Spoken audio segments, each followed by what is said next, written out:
Rubrius invites that man's companions. Verres informs them all of what is to be done. They come early and sit down for dinner. There's a conversation between them and an invitation to drink in the Greek manner. The host encourages everyone. They toast with bigger cups, and the gathering swings with conversation and a good mood all.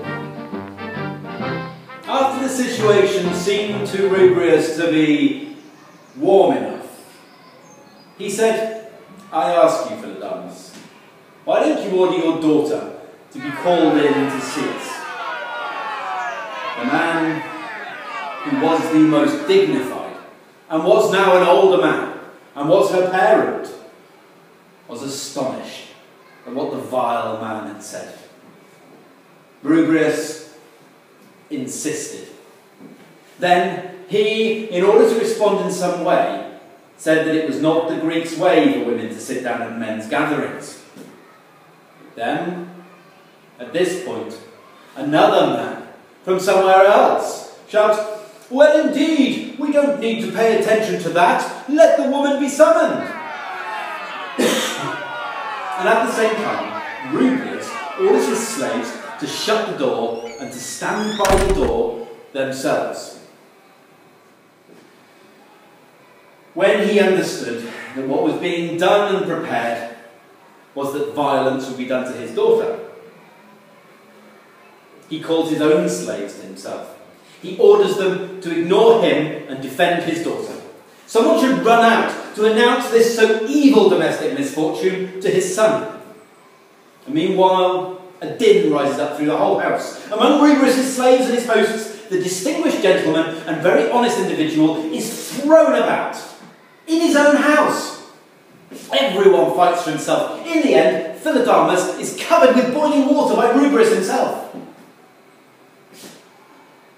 When these events were announced to his son, he immediately hurried to the house, beside himself, to preserve both his father's life and his sister's modesty. All the Lampsacenians were the same mind as soon as they heard this, because the dignity of Philodamus and also the scale of the injury moved them, gathered at his house at night. That man's bodyguard, Cornelius, who had been placed with his slaves by Rubrius, as if on guard to carry off the woman, is killed.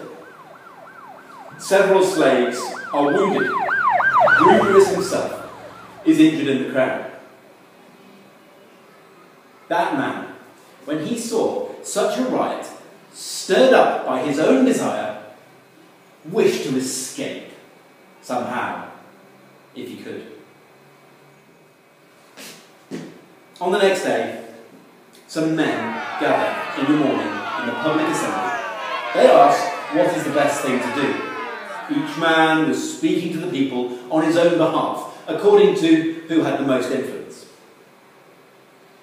No one was found who didn't have both this opinion and speech, that they should not be afraid.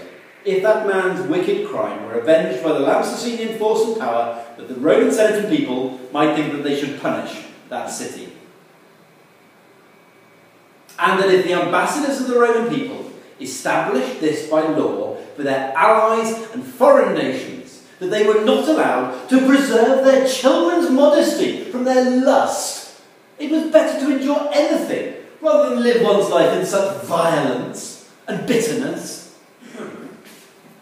Since they all felt this, and since each man spoke in this tenor on behalf of himself, with their moral sense and grief,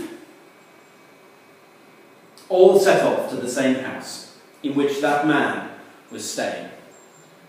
They beat the door with rocks, attacked it with swords, surrounded it with wood and brushwood, and began to set fire to it.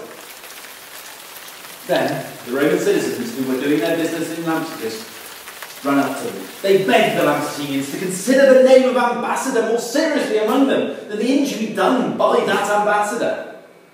They say that they understand that that man is foul and disgusting, that since he had not accomplished what he had attempted, and as he would not be in Lampsacus afterwards, it would be a lesser sin if they spared a wicked man than if they did not spare an ambassador.